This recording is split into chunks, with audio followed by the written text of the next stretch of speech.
Laura is a nurse practitioner who is dual board certified in psychiatry and emergency medicine. She practices at CU. She also practices at the Tennyson Center for Children. She is the contract mental health medical director for Outward Bound, teaches for Knowles, and has a big interest in working with emergency responders, in addition to the fact that she also does humanitarian work in her free time. So she is an amazing expert. She is the primary trauma-informed prescriber for responders in the metro area. So anybody needing psychiatric support and assistance, she's the one that most people refer to. We're really grateful for her sharing her expertise and knowledge with us. She's been creating this class around the stress injury continuum, how we are impacted by the job, how we can recognize it, and then how we can heal and make ourselves more resilient in the future. So without much ado, thank you. Thank you. All right, so we're going to jump into this part 3. We've kind of been building on this as a progression. So if some of this I might be referring to stuff that folks are not familiar with, and you'll have to, it will be my devilish plan to get you to go back and listen to the previous curriculum to see how we landed here.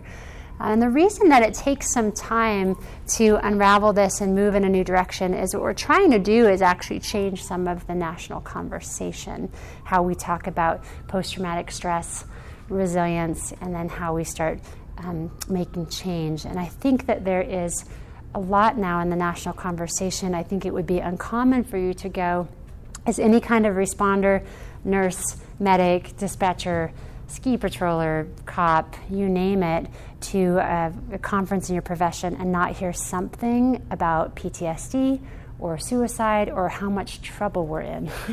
But I think what we're hoping to do is innovate some of the ways that we support ourselves moving in a direction we want to move.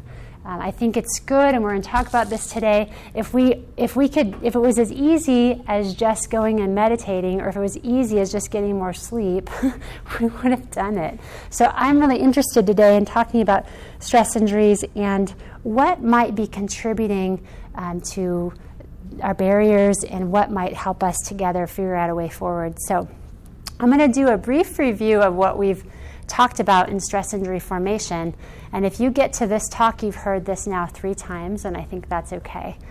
Some of the things that we talked about in the beginning is actually starting to recognize stress injuries as injury types. So rather than just saying there's this thing called PTSD and then there's everything else, we think about stress injuries as other types of injuries, as we would see in chest injuries, as we would see in metabolic injuries, as we would see in head injuries, that they occur on a continuum. They're different for all different types of providers. So in the beginning, when the DSM-5 came out and we started looking at PTSD as a diagnosis, we really were talking about 2 very specific populations and how they express traumatic experience, right? And that was, candidly, Vietnam veterans and survivors of assault. So you can imagine that would be like trying on 2 types of cancer and saying, all right, now we know about cancer, and this is how cancer plays out in your body.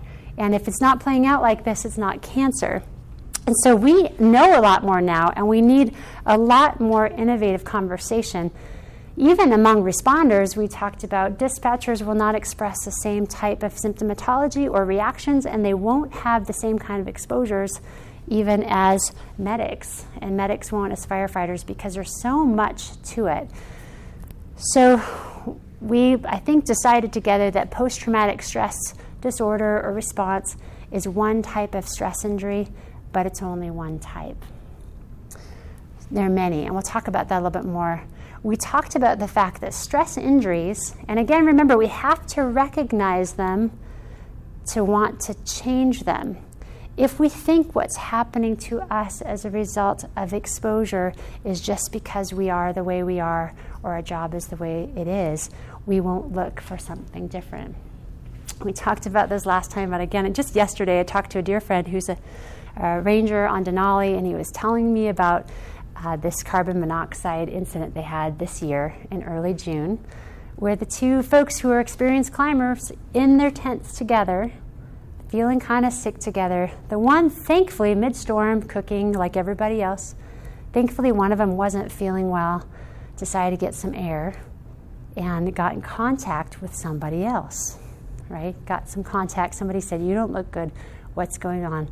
Got back in the tent to see how his climbing partner was doing, and he was seizing. If they didn't know that this odorless gas that they could not experience, they did not know was happening, was causing them harm, their exposure to the gas, they would not have gone in the tent, and he said we would have found 2 dead bodies. So, and his comment was sort of like, if you're waiting for the cherry red lips, you're going to find dead bodies, which I thought was really poignant to this conversation, right? If you're waiting for PTSD to happen, we're way far down the line for stress injury formation.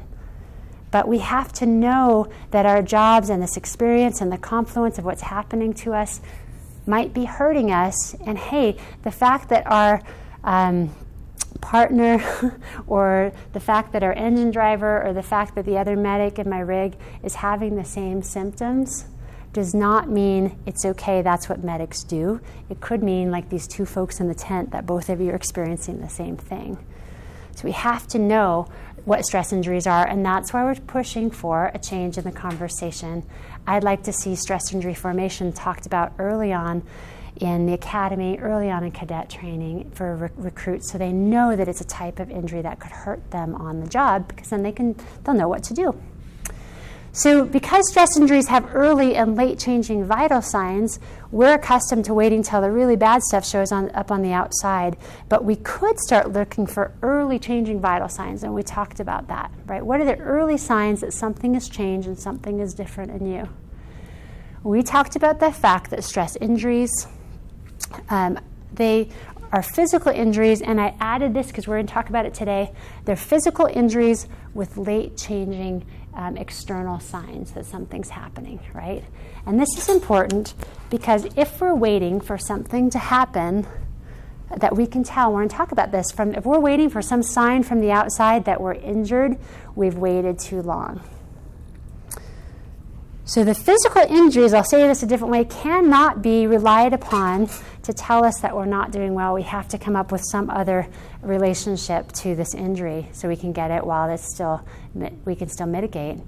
So we talked about the fact that stress injuries can be supported when they're identified. If you don't know they're happening, you cannot support them. You will think it's just who you are. We talked about the fact that stress injuries have more than one cause. So we've been all the way through this series, or we will be today, we talked about physical stressors, chronic stressors, the physical stressors being sleep deprivation, wear and tear on our bodies, that secretion of cortisol all the time, right, which led to a host of other things we talked about, like pathological fractures, central adiposity and fat development, fatigue, insomnia, cardiac illness, you name it, early cause mortality, inflammatory illnesses like cancer. I know I sound like a commercial at the end of the commercial. Like, I won't. Every single one of them. Like, right. Yep. Right. This one is always, I think especially for, I think sometimes when we get into industries who get a bad rap for gaining weight, let's say related to donuts or something like that, and then you find out, you don't have to raise your hand, you find out though, no, that's actually what happens when you secrete cortisol all the time. It's actually meant to go to central adiposity because that's the stuff we store up for later. That's a survival mechanism. And so now you're ready for anything. Let's look at the bright side. You're ready for anything. The apocalypse, no problem. So now when I see central adiposity, rather than thinking you should get more exercise or what about your diet, I think, man, I bet you've been under a lot of stress in your life. I bet there's a stress injury. When I see young flight medics who come in at 39, 41 with fractures in their back that have no explanation, and their bones look like the bones of a 70-year-old, I think, well, that's osteoporosis related to cortisol secretion. I don't think, wow, that's weird what happened to you, right? But the problem is, you can see those types of injuries that far down, the problem with the central adiposity, here's the family nurse practitioner talking, is this central adiposity actually secretes inflammatory things that cause illnesses that we don't want. that's what sets us up for cancer and heart disease and diabetes. So it's a lose-lose, and that's why it matters to me. So we're going to talk about moral and mission injury today, chronic stressors, which I think we all agreed to call the daily bullshit of the job, and then this change in worldview where we actually we see things that other people in our lives don't see. So day in, day out, we start to change the way that we look at the world. And what that means to us is the world starts to look different to us. And what that means in trauma research is that we start to interpret cues that are not dangerous to us as dangerous because we've seen them be dangerous to other people.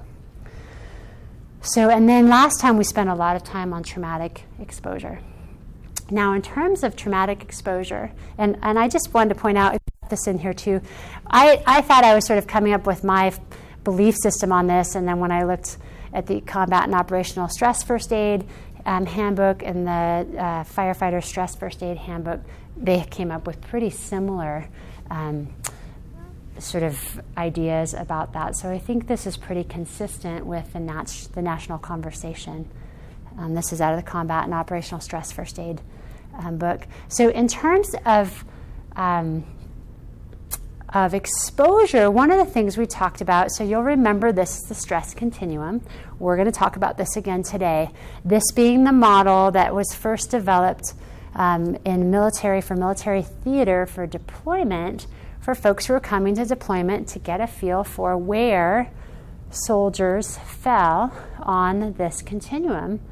And again, my buddy, the battalion surgeon that utilized this when he was deployed, was in charge of 1,000 soldiers, and his job as the doc was for this invasive leadership model, right? So that everybody knew how the folks under them were doing.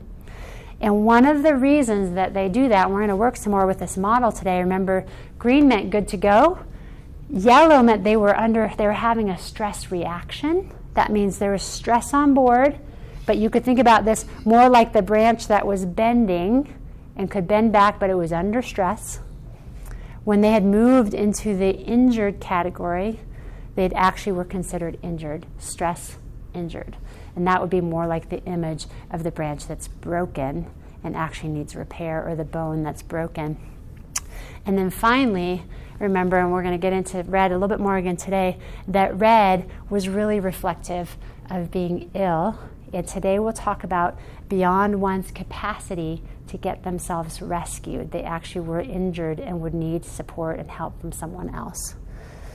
So in terms of exposure, last time we spent some time on this concept that where you are in this continuum, and one of the hardest things and probably the best things about this whole conversation is for us to start to get an idea where we might land, who we might be on this continuum. And remember, the first session we tried to calibrate this for first responders. We'll do a little bit more of that. Wherever you fall on this continuum in terms of traumatic exposure really speaks to your capacity to get injured. So the farther that you are into the red, the more likely you are to be injured by the things that you see and that happen to you. And we'll talk about some of the other reasons for that today. But this is a concept that we don't talk about a lot in traumatic exposure. We talk a lot about what the exposure is like, how much exposure there is. But last time we talked about that equation. You're going to have to go back and do your homework to get it. But does anyone remember the equation from last week? I will be very impressed. Don't panic, anyone? So the equation was traumatic stress really is a culmination of two things. A stimulus, A, that overwhelms one's capacity, B, to integrate it. Which means we talk a lot about the stimulus. That was a traumatic event. That's what you saw. That's what happened to you. But we don't talk a lot about our capacity to integrate it. One of the things I think we need to do in the organizational conversation is stop relying completely on the providers in red to just wait till everyone gets to red and is injured, and start actually thinking about how we could move all of us down the continuum to a place where we could see more, be exposed to things that are hard, and still integrate it and move on without getting hurt in real time. So that's kind of the heart of what we're going to talk about today. But that's a conversation changer to also think about that part B, that we could actually build capacity for things to happen to us that are hard. But if we had room for complexity, if we had space to take that on and to digest it in real time, because we didn't feel, like we'll talk about red feels, like this is already too much, I don't have enough to deal with this, I'm already depleted. And basically you could always say, whenever you say, and now this, now I have to deal with this, that's where we get injured. When you show up to work, it's kind of like, again, we talked about this before, physical injuries, right? When you're already kind of figured out how to do your job as a medic, you hurt your back 3 times, but you can still get out there, and as long as you don't lift on your left side, and as long as you only stand on one foot, and as long as it's still early in the morning, if you're lifting, things are going to be okay. I know this hits close to home to me too, actually. But if you somehow, that's why we try to get the really young, fit men and women, like, you go over and do that, right? Oh, you're doing a ride along today? That's great. Could you lift that? Yeah. Listen. Practice. Go ahead. Right. I'm going to show you, and I'll get out of the way, and you do it. Just go ahead. Oh, you're doing such a great job. Right, exactly. You can do the next one. I'll check you off. You can do it all day long if you want, right? We do that because we know physically we're more likely to get hurt, right? And we need to start thinking about that along the lines of stress injury too. When things are already too much, when we're already too squeezed, when our relationships are already strained, when we already don't have enough, when we're exhausted already because we have insomnia, and then the quote-unquote boulder hits, whatever that is, that's where we tend to get hurt. And that's why today, it wouldn't be fair for me to say, well, easy, all you got to do is move to green. If it were easy, we would have done it already. But we're going to talk about what it might look like. The one thing that's sure, though, in this conversation, and it's the reason we're having it, if you don't know that green exists, you won't try and move toward green. You will think that you and your orangey-yellow crew are as good as it gets. So today what we want to do is go back to spending a little time on this. It might be a mythical creature, unicorn, of what a green responder might be or look like. But this is the why, because we have to know what's possible to start thinking about or working toward it. Any questions on this stuff? This was a bit of the review before we jump in. Felt like we left a stress injury behind. Yeah, just when I look at that list, I just think of, I know exactly where I'm at on that list. But you could see On the continuum. bleeding into some of the other, and back here, and back over here, you know what I mean? So you can kind of see where you are on the continuum, but then you can kind of see where you might be moving back and forth. Yeah. Yeah. Like I know I'm orange. Right. Green was many, many years ago. Green was many, many years ago. Many years ago. And you don't think about that. You just think about from here going forward, and you're like, oh, the damage is done, you know, like you... Right. The damage is already done. Yeah, it's like... Can't be like you said, changed. changing your thought process. And, Yeah. yeah. So you helped me because I went back to that list to find that stress injuries are dynamic. We think that stress injuries are one-directional. We think they just keep going and going and going, and that's how it goes. Because a lot of injury types can be like that, right? Diabetes gets worse and worse. Cancer sometimes gets worse and worse and worse. Stress injuries, thankfully, are dynamic. Now, it is true, when you're in the red and you've actually been injured, an injury is an injury. That's why I think the innovation in this conversation is to start it in yellow and orange. But the good news is I really, truly believe that it's dynamic, that this could be bidirectional. And it is, right? And that's why we're having this. The sirens that you keep hearing in the background, I hear, it gets my attention. Like somebody's going back 10 to 5, like meaning they went back emergent to the ER. So right. I'm sitting here listening to you, and Right. I'm thinking to myself, they're going 10 to 5. Right. Because it's the constant stimulus. Because you can't tune that out. And what's great about that example is I wasn't. Yeah, Did anyone else in this room think 10 to 5? You kind of did. Okay. Yeah, she's not even saying, oh, see the noise. I'm like, that's the music of my people. The music? I hear the sirens of my people. I think that's great because what you just pointed out is all of us are sitting in the same room, but we're not in the same room.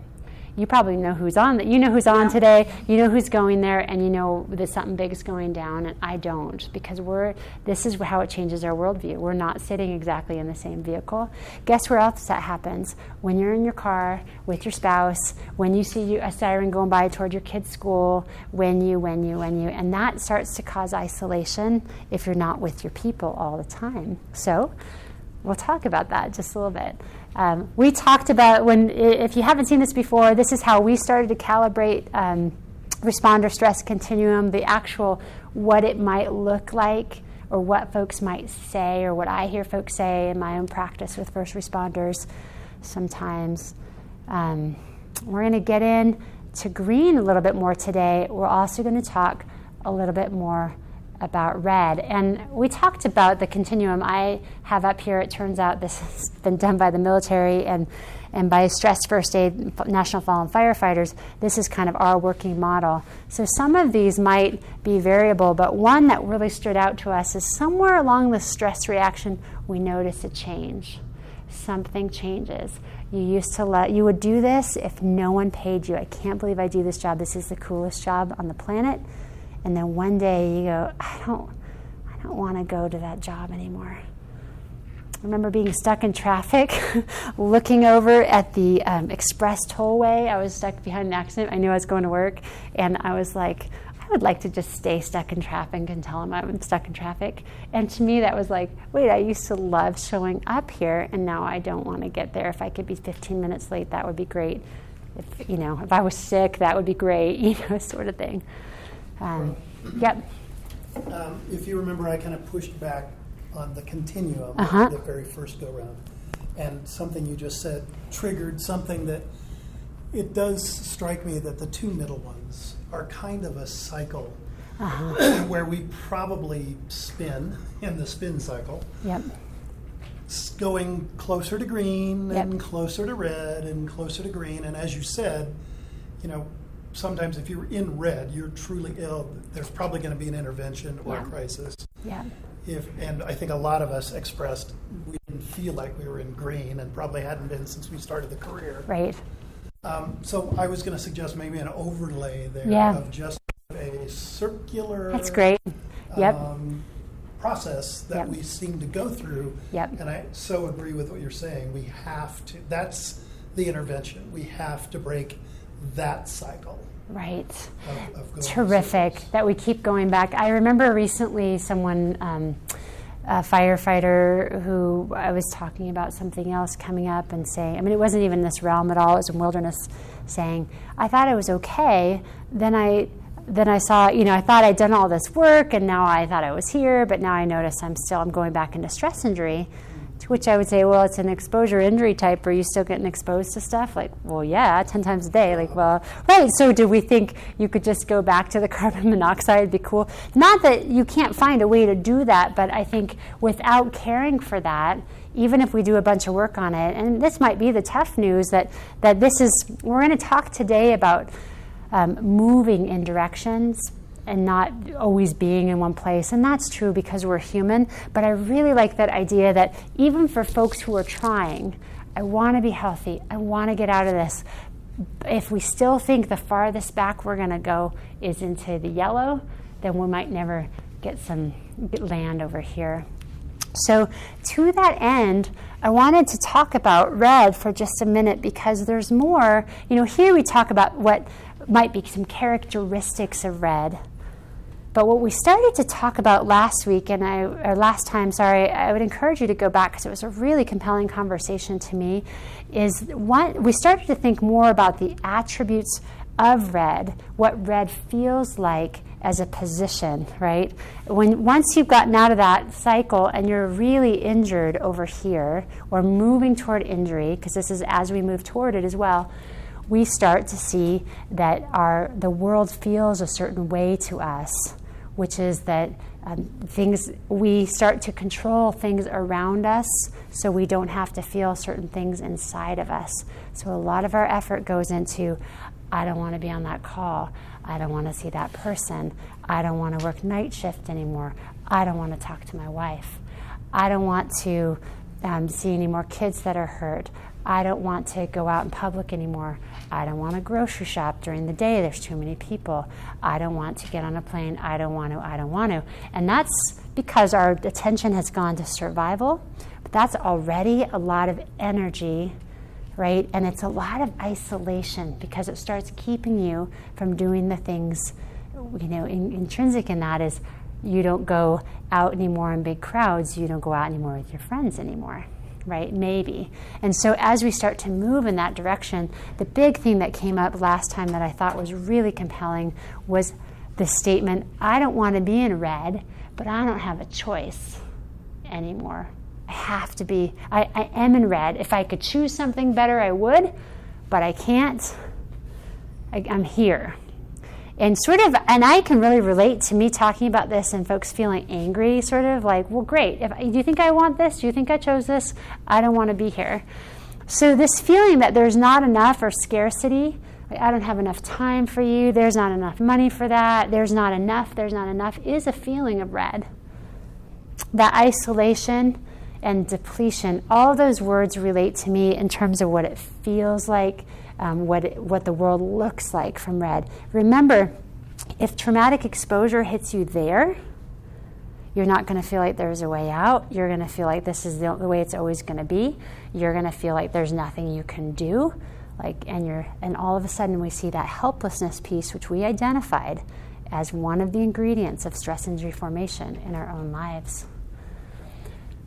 So as I've been conceptualizing this and talking to folks about this, one of the things that has become clear is that when you're in red, you feel like this is just how I am. You don't feel like you're injured. After the first session that we did on this, some folks who were there will recall that we started talking about, we first tried to figure out who we knew who was still green and how they were green. And then we talked about people who used to be green but aren't anymore. And they used to, maybe the younger, these are firefighters I was talking to, so-and-so used to mentor me, so-and-so was awesome. And then he just became what, any guesses? I won't say it on tape. A jerk. He became a jerk. All kinds of words. Right. I mean, now he's an asshole. Yeah, I used to really like that guy. Now he's just an asshole. That guy's an asshole. She's an asshole. I'm an asshole, right? You might say I used to be cool to people. I used to really like to help people. I used to be into this. Now I call people. We get off calls. We chew people up and spit them out. We got all sorts of names for them. I kind of became an asshole. But you would never think I got really stress injured. This is part of a stress injury. You would think this is just how I am. So if I started saying, yeah, well, the door is over here, you go, well, not for me, this is just how I am. Well, unless it's an injury type, unless part of that injury type, the world actually feels, the feeling is this is never going to get better and nothing I do is going to help me. I'm trapped. So I was talking to a close friend about this. We sort of had a little fun with this metaphor, but we started talking about how red is really, so he's a firefighter, so that's fair, he gets to do this sort of thing. Red is really like going farther and farther into the building filled with smoke, right? It gets darker, it gets scarier, the options are less, and you start running out of air. And the farther you are into red, the more you feel like this is my last chance, I don't have enough, I don't know if I'm going to make it.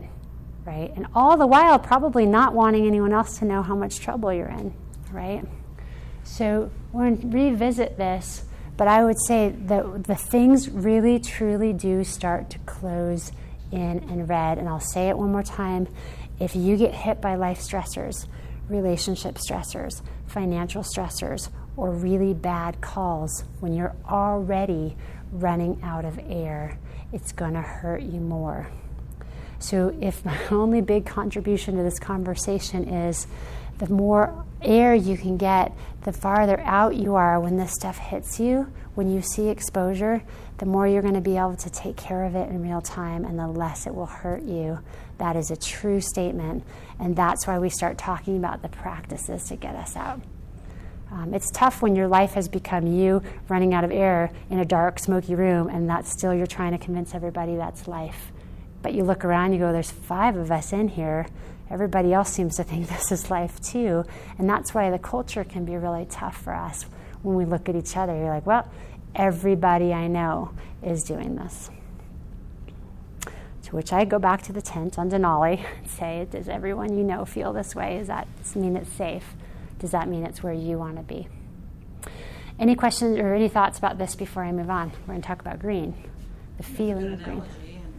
I just want to say it does give you some hope that you can go back. You sit there and go, yeah, like when you're talking with other, I can only speak for medics, but I mean, I was a firefighter too and all that, but it's like you don't want to, you already been dumped on and you don't want to dump on them because you already know what they are. Yeah. And there's still that part of you that, yeah, I'm in this building, whatever, but I may find a kid that needs my help. So you won't give up because you're still trying to help somebody else.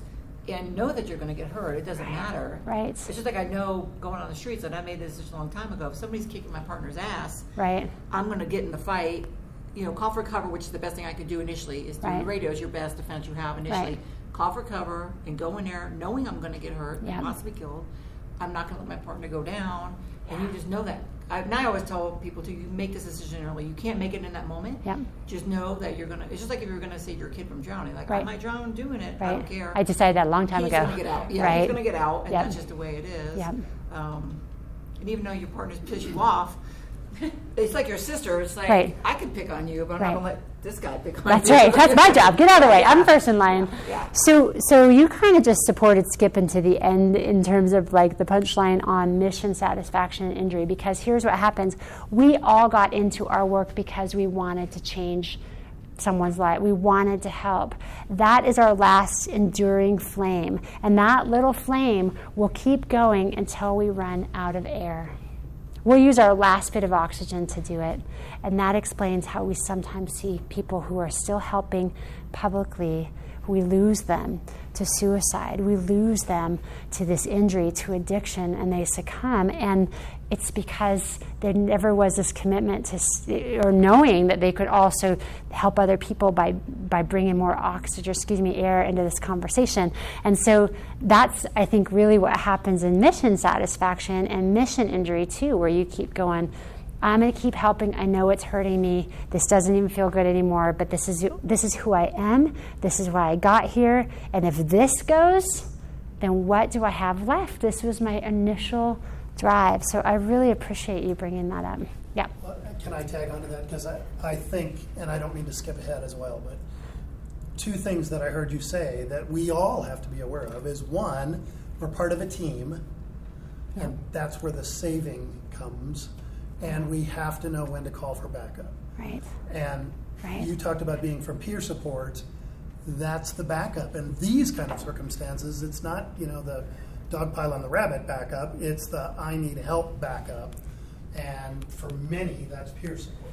Right. And remember last time, one of the things that we talked about in the second talk was that if you're joining peer support, or if you're on peer support, or if there's no mechanism to support you on peer support, remember that that little flame might drive you, albeit in the orangey red or red, to keep helping other people. But at that point, remember, everything that happens to them happens to you in red.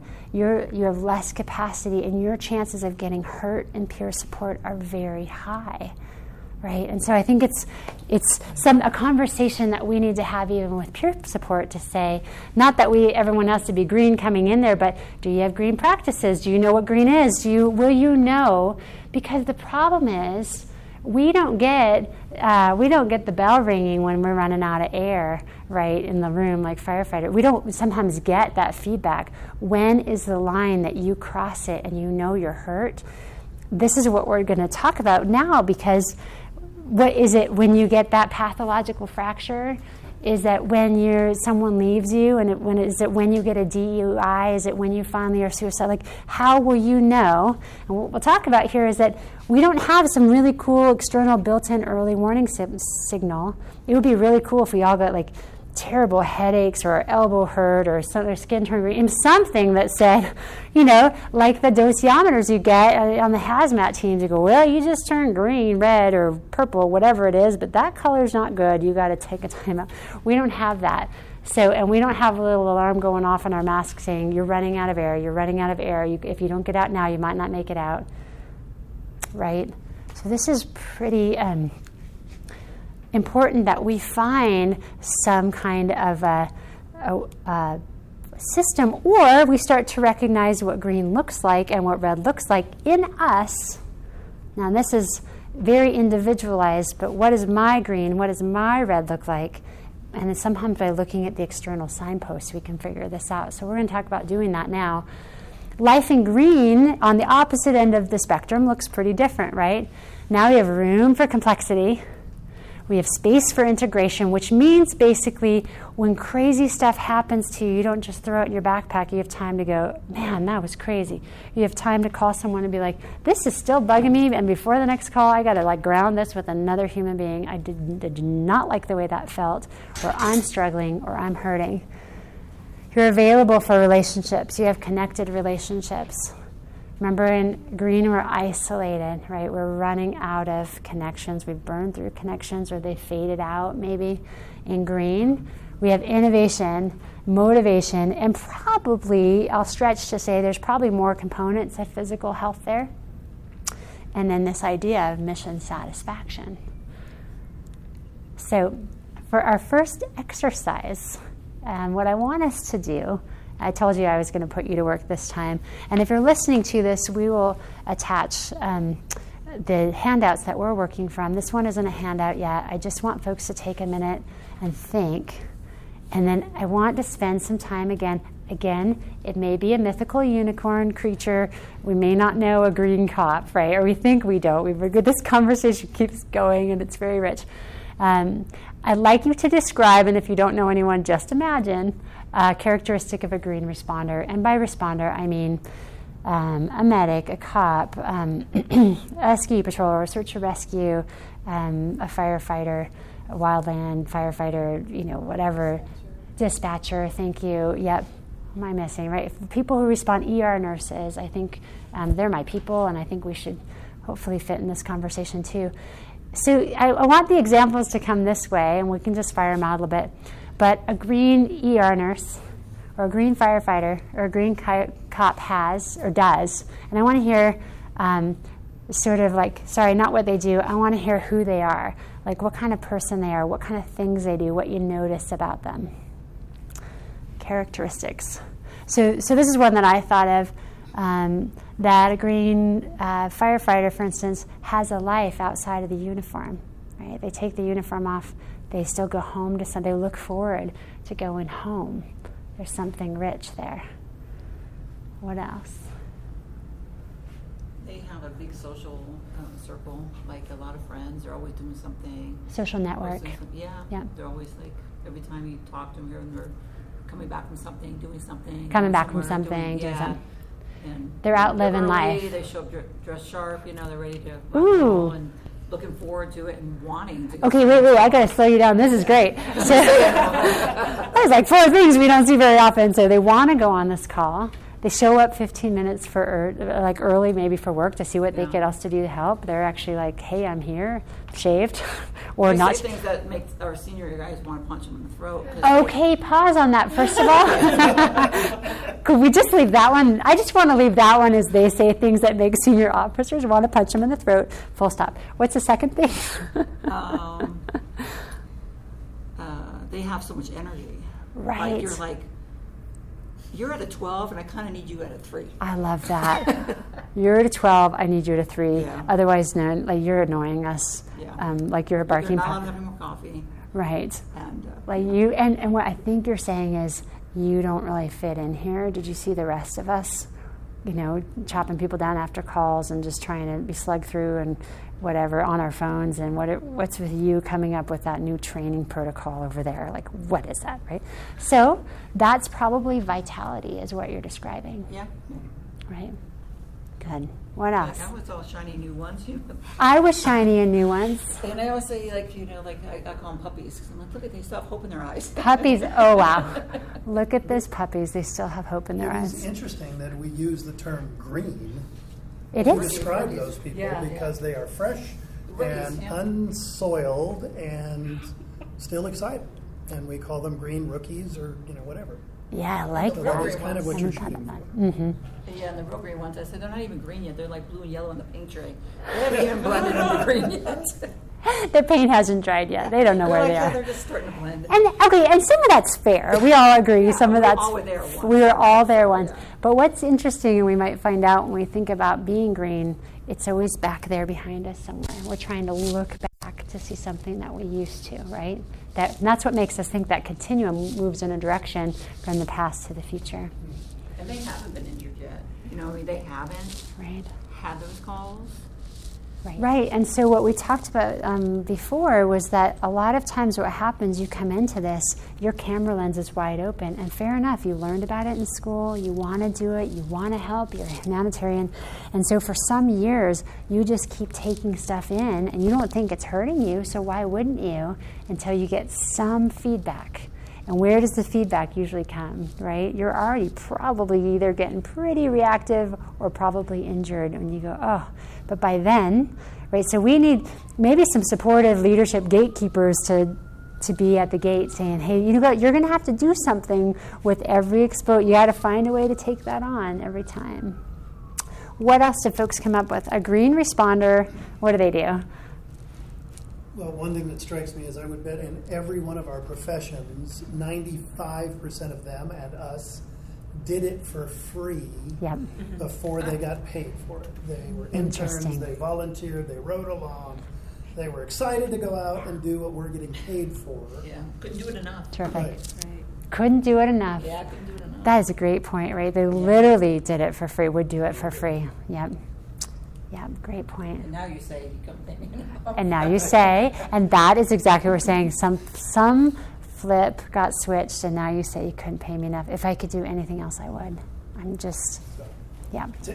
My answer to that then is enthusiastic. They were enthusiastic. Yeah. They are enthusiastic. Okay, so good. Thanks. Nice catch. They were. We're all thinking about our 21-year-olds.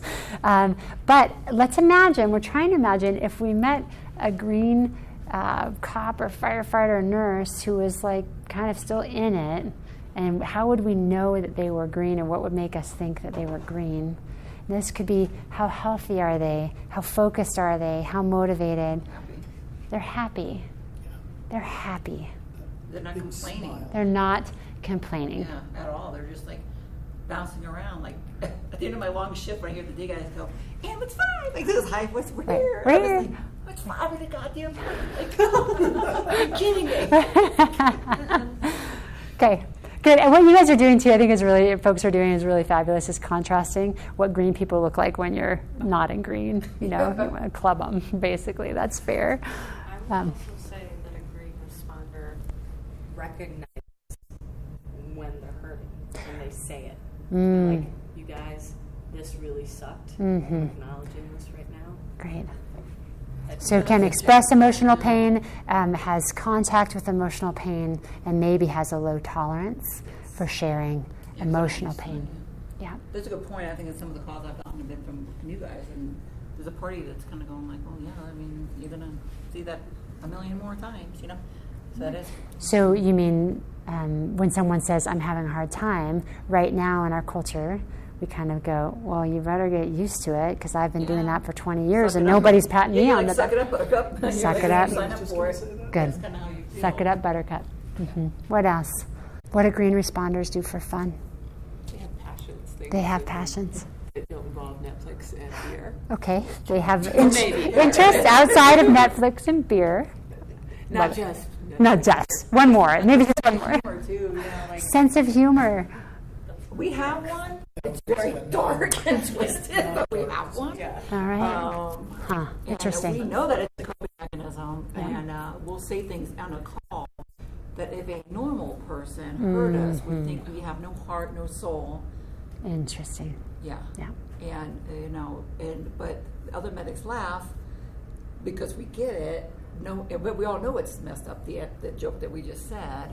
Right. But the new guys are still laughing. They still kind of look at you like they don't. So part of what you're talking about is they have sort of a fluency in life outside of the uniform, meaning if they went to a party, have you not heard this? Like, I went to a party, I thought this was funny. Oops, I just realized no one else thought that was funny, because my people think that's funny, right? And this gets sort of like, then the next progression is I should hang out with my own people because they get me and I don't feel isolated from them. And so maybe a green responder still hangs out with people who are not functional. They're kind, right? Not like that. Not like them. Maybe they still go out with friends from high school. Maybe they still have church friends. Maybe they have friends that they whatever with.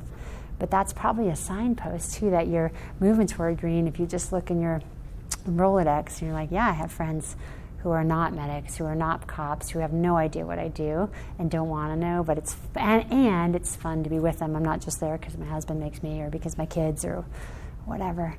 Good. Do we miss anything else in green? This is kind of hard, actually, to do this in real time without going back to who we were or what we see in our folks.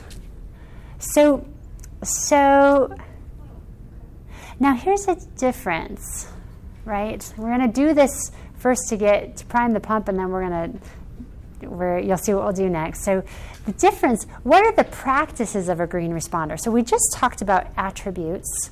What are they like? They hang out with other people. So that's a practice too. Now these two are pretty close together.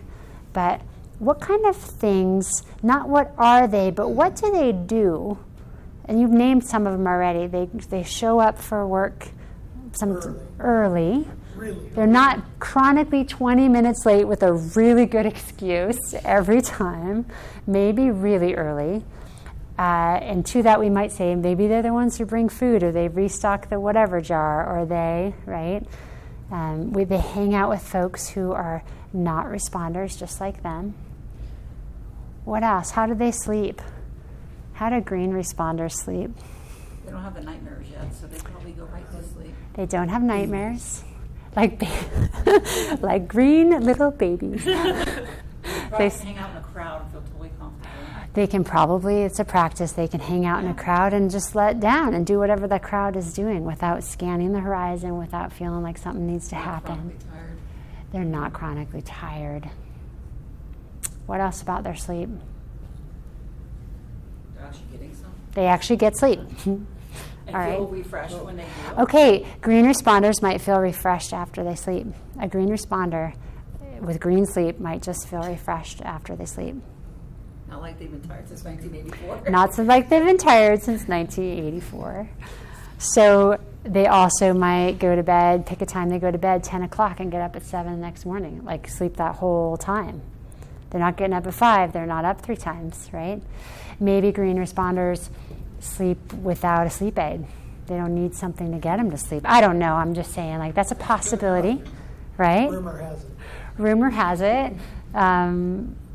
Right? They don't need their phone on or the TV blaring or something else to help them sleep, right? So that's the idea, right? That these practices are actual real thing, concrete practices that they might do. It's funny, you've already mentioned this, but green responders might actually talk about what went well on a call.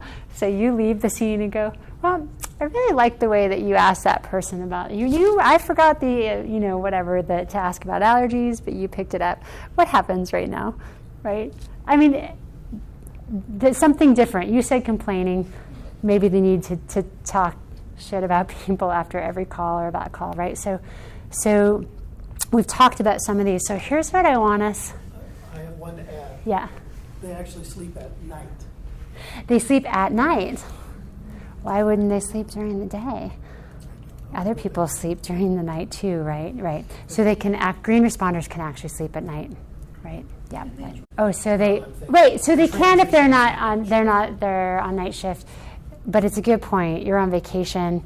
You're still not sleeping at night. You don't, right? And there's a lot to that. I think the word green kind of throws me off a little bit because I just think rookie every time I hear Sure. green versus somebody my age being green. Okay, right. You know what I Well, mean? don't worry. We got work for you I'm here. saying that when I hear that, Well, that's exactly I it. keep thinking, I think that's what do I see great. a rookie doing versus I know some older guys that are still on the bus that are happy, and you're just like, oh man, I don't know how you did it, but Right. you Well, know, so they're A, green, but they're I'm not you, that's A, right? And B, this is the thing where we've kind of all decided that the only time that these practices ever happen are in the beginning of your career. So I'm not even going to look for them. I'm not even going to think about them because they only happen when you're that kind of green. I think it's a great point. If we don't change that out and decide anything else is possible, it actually isn't, right? So some of these things, we talked about some of these things. I just was out in Oregon, was talking to a firefighter out there who I'm watching getting green, and he said, yeah, I get up, every time I go to work, I'm up, I go for a long run before I get to work. And I'm like, how's that go over with everybody else? But it feels great to him, and it's a sign to me, it's a signpost. You didn't used to do that. Something's changing. It's on the outside, I can see that changing. It's really great. So we talked about sleep. I won't get into these because some folks do. This is in our, I won't get too far into them. The practices themselves, the challenge is we know what to do. We hear about it. People tell us about it. We know we're supposed to sleep. We know we're supposed to exercise. And for some reason, we don't. So in this conversation, the why don't we is almost more of interest. But I will say this, on sleep, the research now is very clear for all-cause mortality and inflammatory illness. All the same stuff I just said about prednisone, we could say about sleep for performance, for concentration, for memory, for enjoyment, your chances of getting in a car wreck on shift, et cetera, making bad decisions, very high. And you would think organizationally, knowing all that, the organizations would say, hey, we have a requirement for your sleep because we know your performance is going to be affected and the return on our investment is so high if you sleep. Don't come in. It's on your annual evaluation. How much are you sleeping, right? Is that happening right now? Right. No. So the opposite happens right now where there's an expectation for a lot of shifts that you're not sleeping and you can just get by not sleeping. Now, sleep, one cool little trauma factoid for sleep is that when we actually get 7 and 8 hours of sleep, when we really get into REM sleep, not only does it prolong our life and our happiness and kind of make us green just because we're sleeping, but there's this cool thing called glial cleansing or cleaning at night where we actually start consolidating traumatic memory at night, and if we ever start to get in that pattern, we can actually sleep every night and our bodies get to do what they're supposed to do. We're actually supposed to take some of those memories that are all jumbled up in fragments and make sense of them. Sometimes we have dreams, sometimes that plays out another way.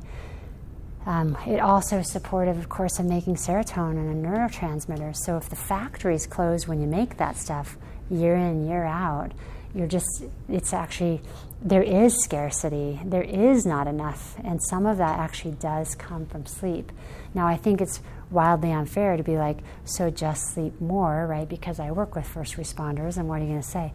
I try. Even if I read the book and do all the hygiene, and here comes the images, right?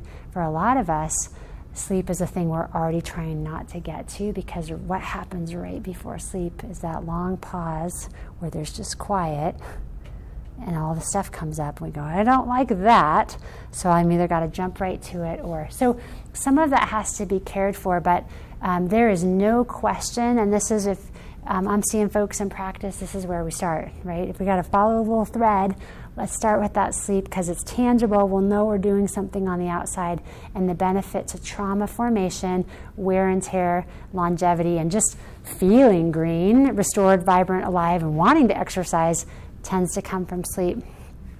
We talked a little, and we'll talk a little bit more about connection. This one is paramount because what we noticed in red is one of the things that we could see going away was our connection, both to other people. I'll start there. To ourself, I think that's what you're getting at with emotional pain, like you actually are connected enough to feel yourself enough to know that you're hurting or something's wrong. We tend to lose that the farther in we just keep pushing that snooze button, right? Putting the alarm on the alarm because we're helping people or because we don't know what else to do. We just have to keep going. And then we'll find for a lot of folks that connection to something bigger is a very green concept. That doesn't mean someone's higher power or God all the time. It might mean service. It might mean there's something bigger than myself. That it might mean that there's meaning out there and this means something. But you'll notice as you move along that continuum that as the further you get into red, that gets snuffed out as well. Connection to spiritual practices, connection to meditation, prayer, silence, churches, synagogues, your fishing, church of the fishing pole, whatever that is, tends to disappear, right? We talked last time quite a bit, and I'll refer you back to that talk on space for integration. I'm a really big fan of having room for things that happen in your day to find a home in you and then get moved through and don't accumulate in you. What a lot of us, so that might mean meditation. I gotta say this.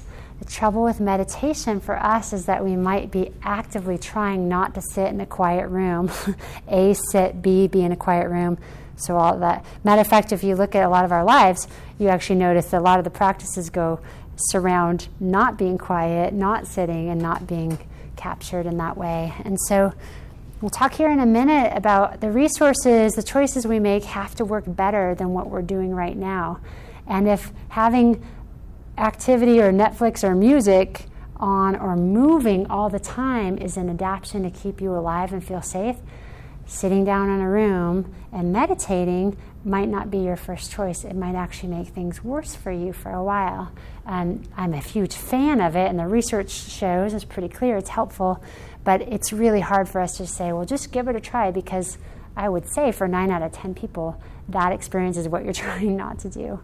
So, and thankfully in the conversation, we're starting to get more and more resources to get to get in contact with that, and I've been very thankful for that. This space for integration there may just be as simple as not being so busy that you don't have 30 seconds to yourself to let things happen to you, right? Because again, if you're busy, if you're in a busy emergency department, and this happened to me yesterday, so this is hot off the presses, right? You're just going from story to story to story to story, and every once in a while you go, that, I don't even know what to do with that thing I just saw, and that was horrible, and my poor friend just got beat up by a patient, and that felt terrible, and then you just keep going, and at the end of the day, someone pats you on the back, shift change, and you go home. You see someone die, and someone goes, well, we figured, bye. And there was so much that even if you tried to go back, there's this backlog, right? If you leave there and drive, you show up at a household or a something where there's a whole nother list of things to do, and there was never even a chance, what I think of as a mudroom, right? Outside your house to go take all that stuff off. Diffuse it. I don't wear my shoes from the hospital in my house for a reason, right? Take off all the gunky stuff, you get to leave it, and you have a ritual or a practice that goes, I got to make sense of that, shake that off, do my dance, whatever that is, and then I can be ready for the complexity I'm going to hit. But if you go from complexity to complexity, you got to stuff it somewhere, and if you don't come back later, that's how we are not caring for trauma. Now, if you're going from one complexity to another complexity involves stopping at a bar somewhere, that's adaptive, innovative, right? But we're going to talk about that in just a sec too. So exercise, we know to actually interrupt the hyperarousal roller coaster. If you live in a state of hyperarousal, and if you're a person, you get off, you come home, you're still sort of zzz, you don't know what to do with yourself, and you can't come down from that, because eventually we know you're going to come really far down, and then home's going to be a tough place to be. Sometimes you can interrupt that with exercise on the way home. That's an innovation. But again, you have to have the motivation or to know why it matters for you. And then finally, life away from the uniform and having an effective action, feeling like you make a difference. These are all sort of things that you can do that are green choices that you can see externally. So we'll talk about that as you do them. One more thing I want to talk about before we do an exercise on this. So let's talk briefly about numbing and survival tools. And what I mean by this is that we all, as we move toward orange and red, and things hurt us, and we don't even know they hurt us, for one, and maybe we're not connected to the people they hurt us, or maybe we have shame about the fact that they hurt us because someone has said to us, suck it up, buttercup. A couple times early on, you go, oh, this isn't a place I'm supposed to hurt or feel this. And you go home, and then your spouse or your person or your kids, they're already afraid of your job, and you want to tell them what you saw, and they never want you to leave for work again. Well, I can't do it there. And pretty soon you keep looking at you like, well, I'll just talk to my crew about, well, they're in the same boat I am. They're just as, I'll take care of this myself. So when those things come up and you don't have anywhere else to go with them and it feels terrible, another way to take care of that is by numbing that out so we can keep going.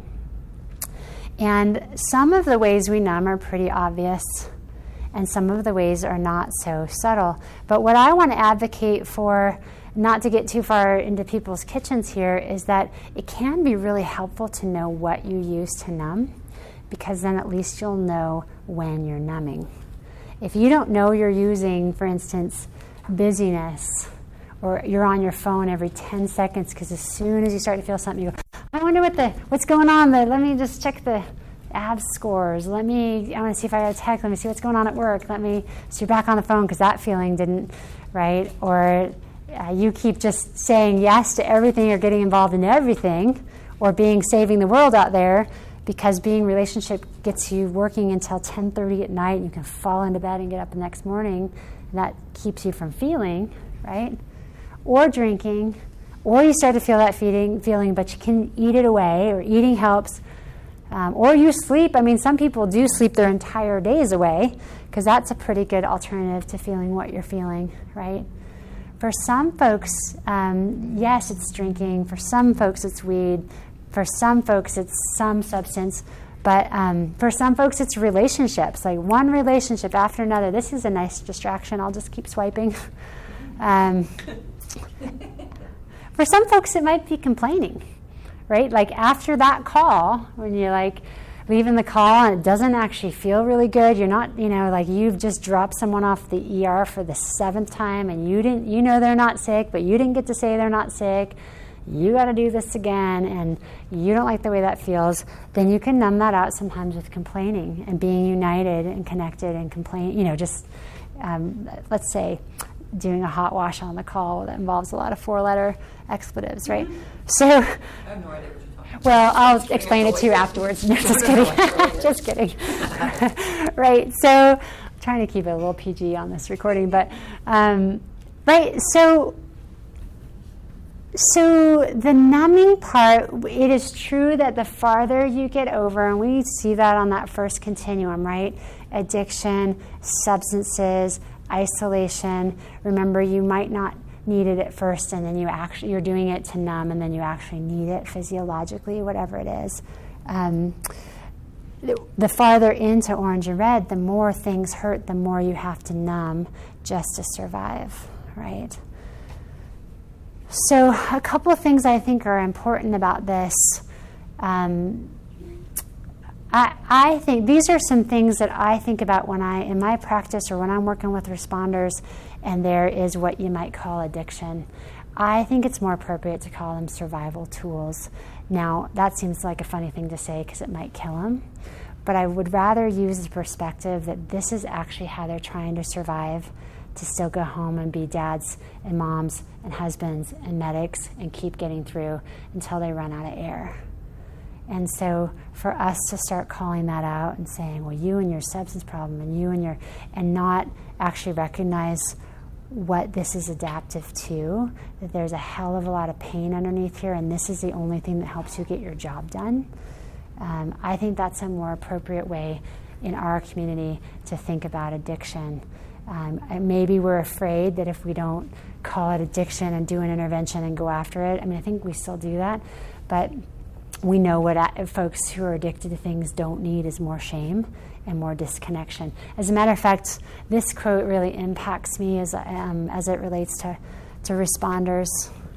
This fella, he's a British journalist, does a great TED Talk that I highly recommend. But But this idea that the opposite of addiction is not actually sobriety, it's the opposite of addiction is actually connection.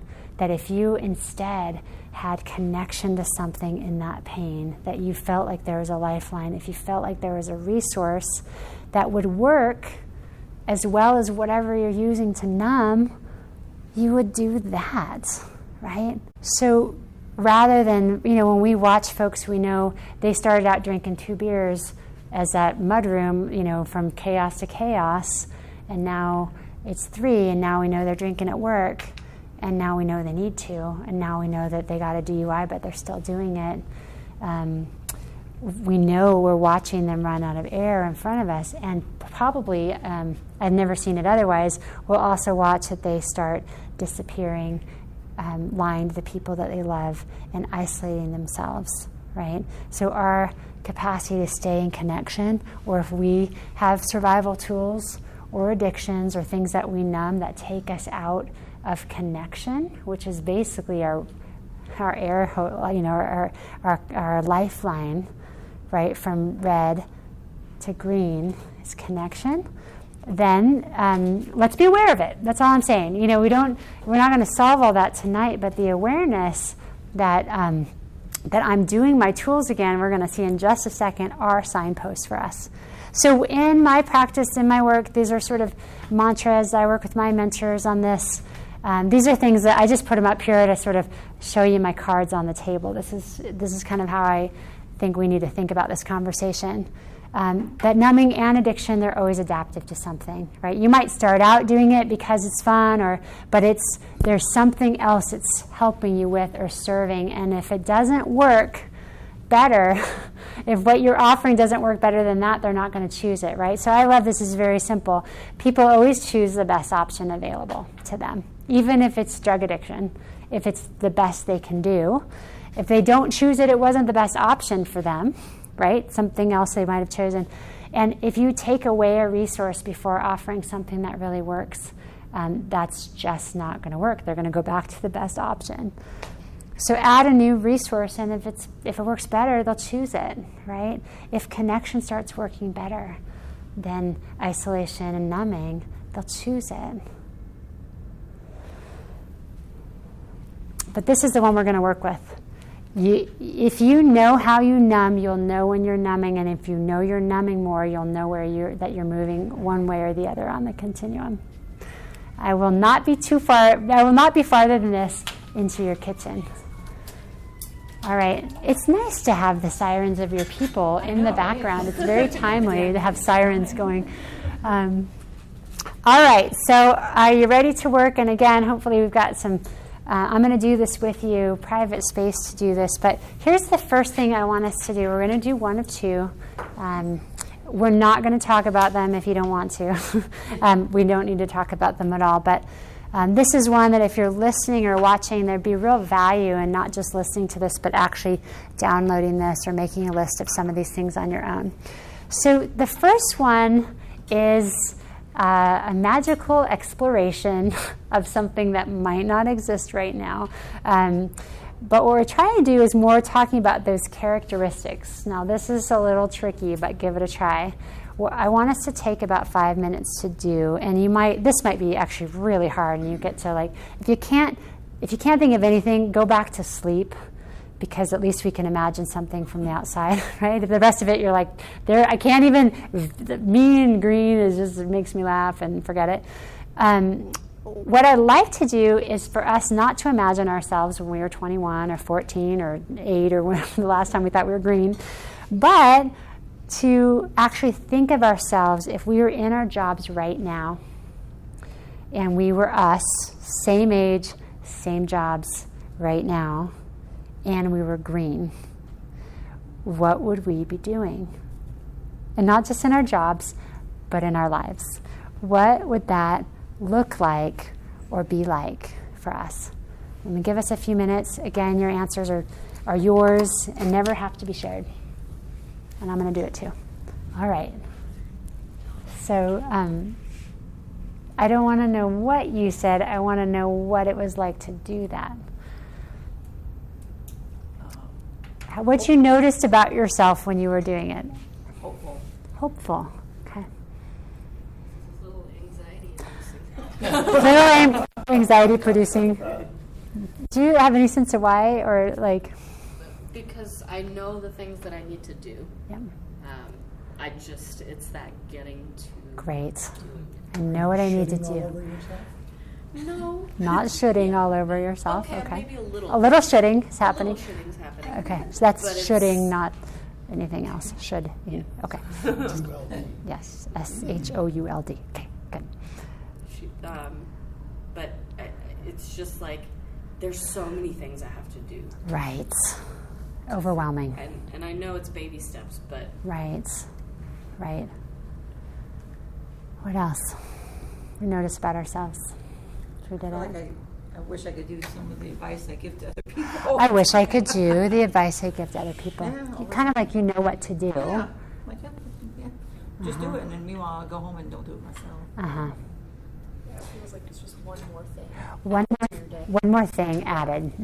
Now, I suspect that some of us were doing, we're going to find out in just a minute, the things you have to do. So you're doing a bunch of things. I also am really interested in who you are. Like, are any of you showing up for work? The people who show up for work 15 minutes early, or signing up for another committee, or having friendships outside, the people who, this is a fine line. I'll show you why it's important in just a minute. I found myself smiling once, thinking about it. Again, it's an imaginary state, but I was like, wouldn't that be great? And I actually was like, oh, that's funny, you're actually smiling. Some of us, when we try and do this, will feel like it's bullshit. Like, this is one more bullshit exercise. I have to do one more class about this. And that belongs here too. That actually can be a bit of a signpost. If you try and do this and you think this is bullshit, I haven't been this way since I was 15, I'm never going to be this way again, this is a waste of my time, I don't know anybody like this, that belongs here. And it might be a signpost of being in that state of red, right? That might be the feeling of red, to try and do this and feel like it's impossible. I don't have a choice. There's no way back. There's not enough to get there. And like I said, that belongs. But it might be a helpful way, because the problem with red is you don't know if you're in red or not. You actually have to look for signposts on the outside for red too. And I actually think this might be a signpost that, when we talked about last time, if the feeling of red is I don't have a choice, I wouldn't be here, but I don't have a choice. If you start to imagine yourself right now being something different, and the first thing that pops out is I don't have a choice, that might be a feeling of being in red. Why is that good news? Because it's actually just a feeling. It may not actually be true. And we like that. All right, part 2, and there's a reason this is specific. Some of you will be just taking the things that you got from the other side and plunking them in again, and that's okay. But what I want us to do right now is to make some very tangible practices. And these are more like choices or things that you actually do that tell you you're in green, right? And you don't probably do them now. But on the health side, it might look like, I'll flash this up there briefly. I don't want you to steal anybody else's, cheat on the quiz here. But they're very specific, right? Like, I am exercising a few times a week. I sleep from 10 to 6. That's how I know I'm green. I feel rested when I wake up. I'd encourage us to make this personal, right? Outside of work, I see my friends. I go to the mountains. Try and give it a specific. What you think, again, this is an imaginary world. You think if you were actually in green right now in your life, what sort of things would you be doing? What would I'm in a relationship with people who are not cops or not firefighters. I'm in a committed relationship. I'm not in a big tangle, whatever. You can say I'm not too, but how do you know? It's easier if we point toward positive. Now you've noticed this has changed a little bit. This is the hard part.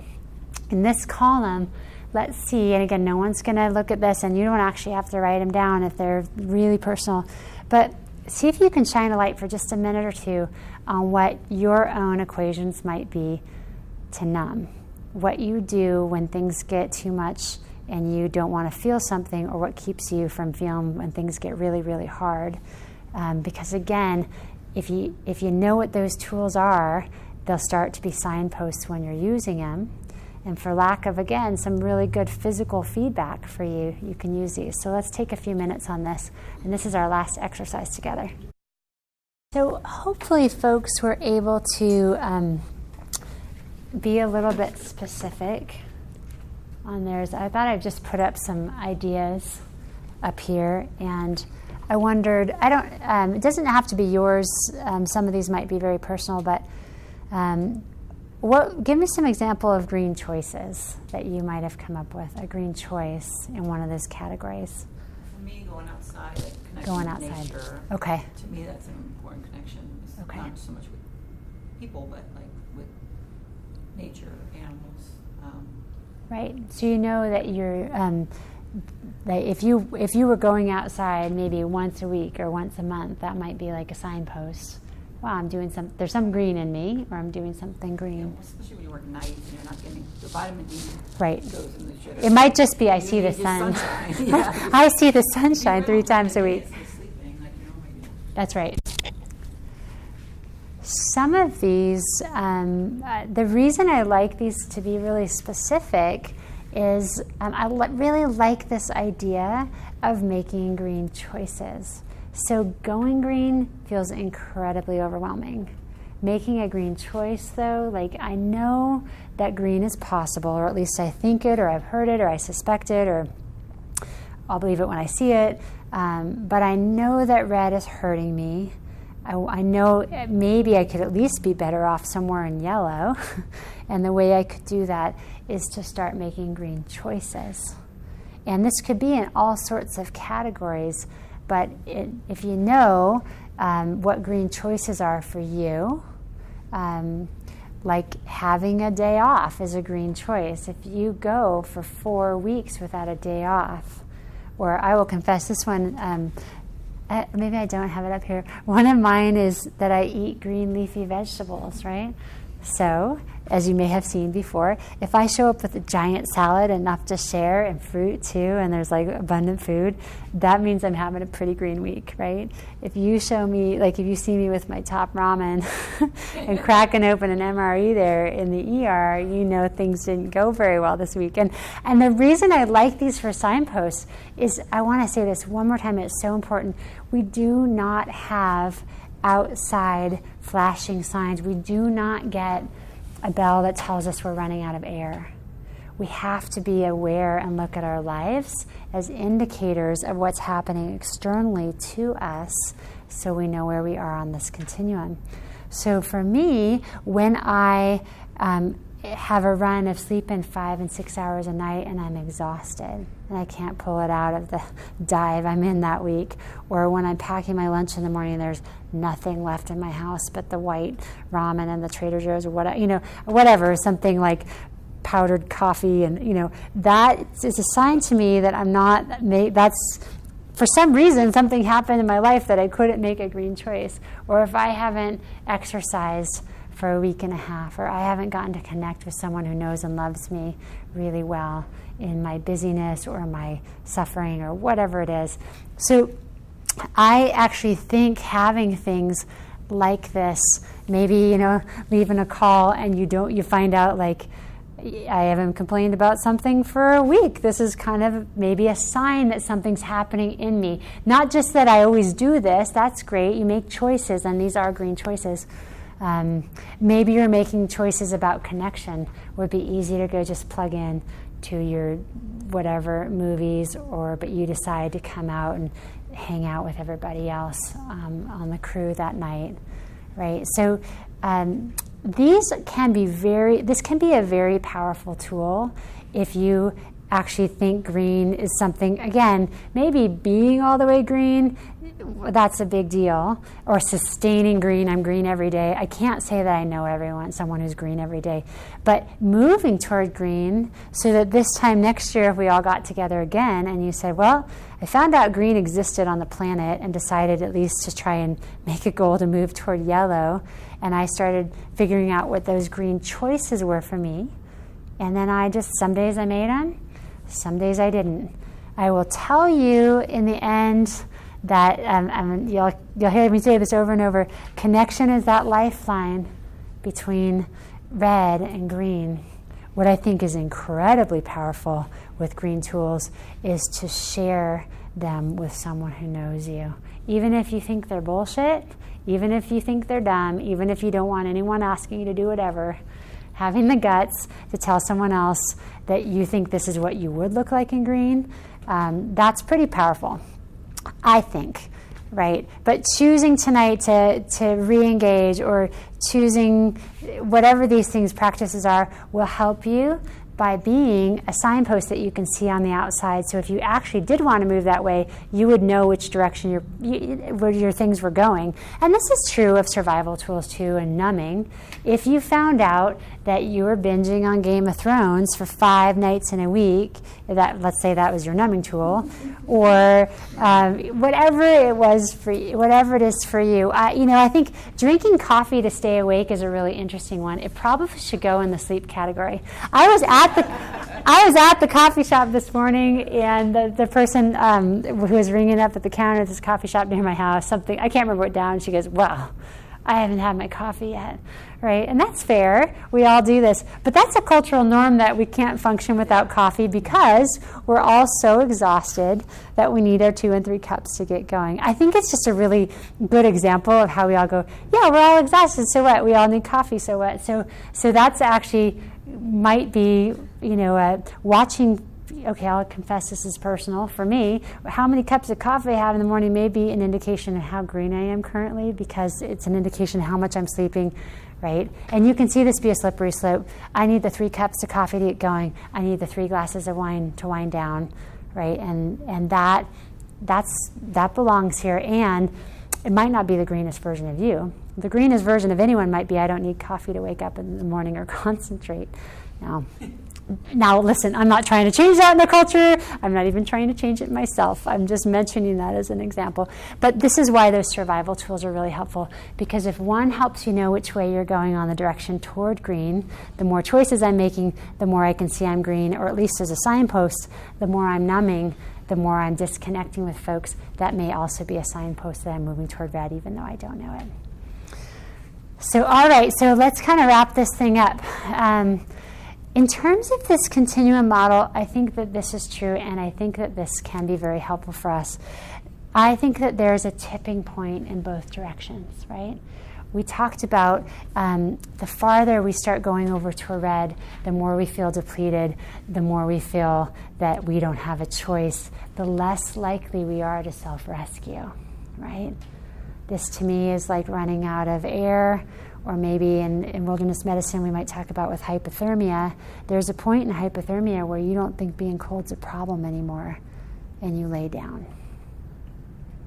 And then you don't get up. So there's a tipping point there where you actually have gone so far into the injury that you need other people to come and get you back to a place that can be helpful and get you out of there.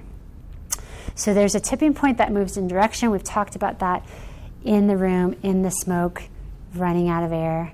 I also think there's a tipping point in the other direction, and this is the good news, that the more of those choices you make, I've got the little batteries up there because green choices recharge your batteries. We know that. That's why we talk about resilience, right?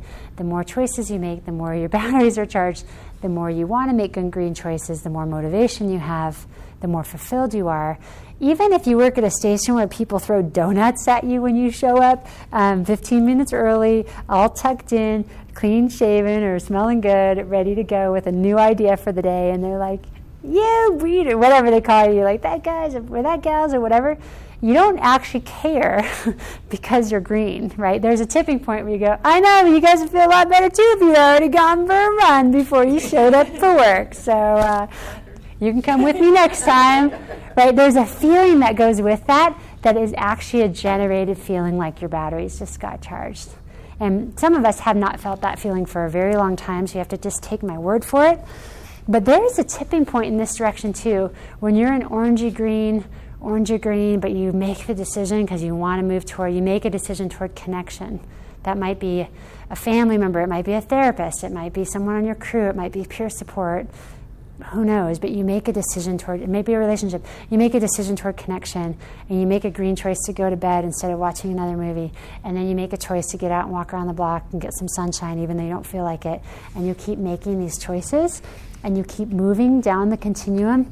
At some point, I truly believe that there's a tipping point where your batteries actually start to regenerate and start to support you making those choices so it doesn't just feel awful and hard, and there's more light, there's more room, and things begin to be possible. And all of a sudden you have all these choices, and I say, what other things could you do in your community? What other things could you do in your workplace or on your peer support team? And all of a sudden things are pouring out of you.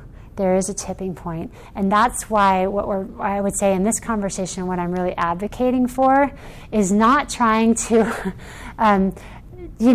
tomorrow morning or this time next month, you better be green or whatever. I don't think you become green. I think you move toward green. I think you try that green is sustained. It's more like if you meet a green person, guaranteed, whether they're trying to or not, there are practices and choices that they're making in their lives that sustain that green for them. I always want to take them out to lunch and what's your deal? What do you, right?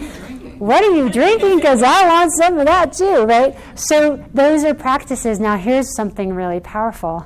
The more you start being that green person, even in leadership, the more you start basically moving the little needle down toward green in your organization, and people start seeing that's possible.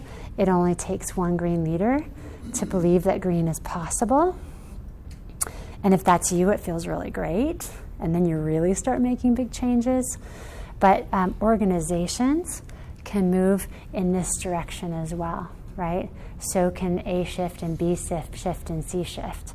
So can your ambulance, so can your rig, so can your department, so can your emergency department. And here's what's so great about when departments and organizations start becoming green, because there's green leaders and there's green folks underneath. It's like a little lightning strike from the ground up. The leader hits and something is awesome. When that happens in this direction, then when big things happen to units and there's losses, right? When you lose that kid that you in the pediatric ICU that you loved, but you had innovated and done so much, and there's so much connection and there's so much room for complexity, it doesn't hurt you in the same way that it would hurt you if you were in a department in the red. So the bigger picture in this conversation is that once we become green, we become part of organizations that are green. And then even the new people who come in green, they get to kind of stay green. They get to belong there, and we don't create an injury pattern where we say, you don't fit here. If you want to be green, if you want to belong to us, you should really at least try and fake like you're red for a while until you get there, kid, right? So think about getting to retirement with your batteries charged, saying, we talked about this last time, I don't think I can still lift the litter anymore. I don't want to lift the whatever. I can't crawl in that house and drag someone off a ladder. But I have a lot to offer, and I could mentor people for another 5 years and really make some big changes here because I got a lot of knowledge. That would be recharging your batteries into retirement, which currently we don't see a lot of people come back and do that, probably for some of these reasons. So this is a wider conversation, but I think it starts here for sure. So let's do this. So this is the last thing we're going to do. For folks who've been at any part of the series, any take-home points or things that are sort of staying with you or that you might walk out of here with, I'll give you a couple of my own that I think that we all innovated together. And no pressure if there isn't any. Any take-homes for us? Just that the stress injury is a continuum and it can fluctuate back and forth. It's not Right. terminal direction. Now we know that stress injuries are not, I love that, they don't go into terminal, is that what you said? Yeah. Terminal direction. And we know that they're not, that being green isn't about being 21.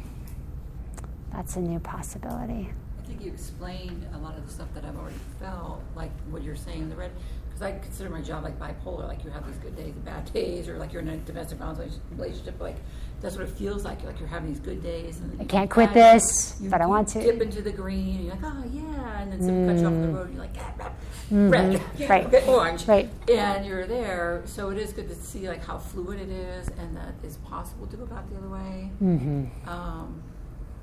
I think it's good, and I when you were talking about like, oh, you're sharing it with your friends, in my mind, I'm thinking about one of my partners. I'm like, I so want to share this with her because I know where she's at, and I think it's going to be good for her, and that I wish all our guys could see this and feel like there's hope, because I think negativity sucks all the energy, out of the room, and then that negativity grows, and then the positive. Right. That's why we view it so different, and then vice versa. Right. Like you guys are just all burnt out old guys, Right. and the old guys are like, I would use a term, but for Right. recording, I'm not going to say it. Thank you. But, For the small children in the room, we won't. it's a cool Right. You got some names you call the new people. I get that. Right. It's just a term, but. Right. But I bet we another can sort- handle it. yeah, Right. And so, because I was like, how do we bridge that gap Right. in between, like Right. share, to where we can absorb some of that positive and become more positive ourselves, which would help Yes. those who are sinking. Yes. And by encouraging them to stay green, because they're actually seeing Right. that they're helping not just patients, but coworkers and Right. their own, their own Right. family, so to speak, which in the end helps more people. Absolutely. I mean, then if you're like all green and you want to get culture change, that actually tends to help patients too, right? That we're taking care of. What I love that you said too, that you pointed out, is on this continuum, it is really true in the red and the green that if you're heading toward green, the rich get richer and the poor get poorer, right? And what you're talking about is the folks in red looking over at the folks in green. And what I really appreciate that you brought to our attention, then there's this whole group of people who are just spinning in the middle. Yeah. I don't want to be here. I don't want to be that person, but I can't go back to that person. So I got yellow for a while, but now I'm back to red, or I'm back to orange. And that takes a lot of energy too. And you're isolated from either group. So what you're kind of talking about there is we have a bunch of folks in silos, right? And the thing that I can tell you for sure here is that if you're in red, I'm going to say this one more time, it is so important, and you don't know how to get out, connection will be the deal, right? The reason we talked about this metaphor, my friend and I, as we got into this, I guess what really landed in us is if you're running out of air, you're going to turn around, you're going to try and grab the hose, feel for the couplings, right, and start heading, right? And if it didn't get pinched in a door, and if it's not all coiled, if you just grab that hose and start moving in a direction, and that's connection, eventually it's going to lead you out to sunshine, air, people who can help you. Even if you collapse in the doorway in the first room, there's people there. Some of us, what you've identified is that we might actually need to go in after folks who've run after or really getting low on air, they're disoriented, and be that like, hey, you didn't know what was happening to you. I think I just learned about that, and that's really powerful. It's hard to know sometimes where you are, like, Right. because you bounce around, Right. to recognize it. And I always tell people too when they're talking about things, I'm like, the fact that you know that that's the problem, Yes. whatever, is half the battle. You recognize that in yourself. It seems that so you're not cheesy to say sleeping. that you don't want to say it, but that's why they say it, right? Yeah. That's why it's a cliche, that to know that where you are, like that really is tremendous. So we talked about this last time, to know that you're in red or that you use numbing tools and for what, that's powerful. To know that anything else exists for you at this point in your life, not for when you were 21, but right now, that green or moving toward green is a possibility. That's basically the other half, and the rest of it's in the detail, right? The rest of it's just making these little steps toward the air. Like, I'm just going to follow the hose, keep moving until something good happens. Yeah, this explains it. A lot of people feel these different things, they're isolating themselves, all the things we talked about. But nobody explains it to them that it's like a natural thing and that it's a normal thing and that You're not you weak. can't, it's not a weakness and that it's not, that you can move, you know what I mean? It's just, that's what I mean by hopeful. It's just like you can, it just explains why, relating it to the injury, saying, okay, I'm not weak and this is why I my friend's bringing season 3 to 8 of Game of Thrones. Like, for me to watch. When you said that, I said, wow. I'm like, well, I'm excited. Oh, that's really actually going to happen tonight? It is going to happen tonight. That's why you just saying it. I'm like, I nailed it. Yeah, thanks. You connected. But, yeah, it's just, you know. Right, we so talk about morale and work. How do we boost morale? They just asked that question. It's on our board in the room. They said, how do you boost morale in a week? And I'm like, well, you haven't done it in 30 years. What do you give a shit now? Right. That's a great answer. But that's exactly And then I'm like, but I thought about it. I'm like, how do you? And so now it's like, instead of thinking of it as more morale, it's more, how do you get people to be, you know, more positive in their own life and spread the love kind of thing versus thinking you're going to make one change in your protocols and everybody's going to. And because this is important, it's not up there, but I think what you did beautifully to end this whole series is to bring us back around.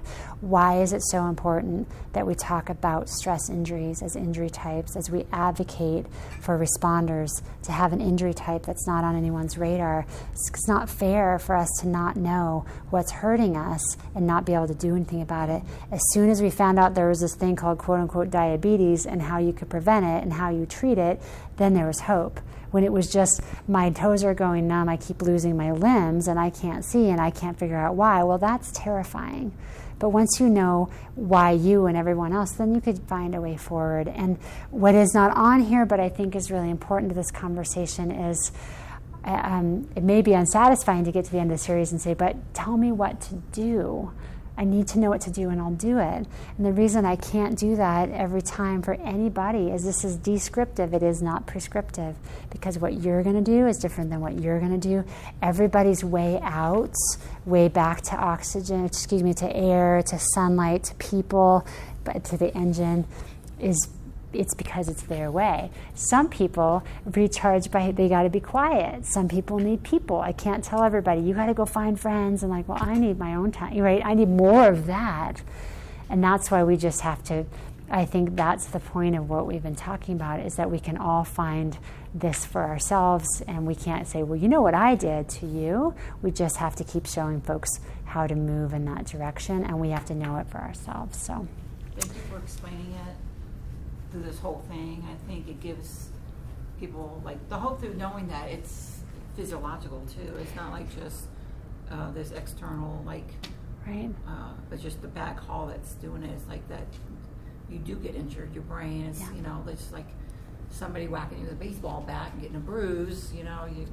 That's exactly right. Or getting cut by a chainsaw or something else, Explaining right? it to first responders in that way, I think, is more acceptable for them. Absolutely. Than understanding it a different way. You know what? Absolutely. You know, it makes more sense to me. You know, so I know that it'll make more sense to them. Yes. You know. Great. Well, that's a great way to end. Thanks for your participation and effort, and hope to see you all again soon.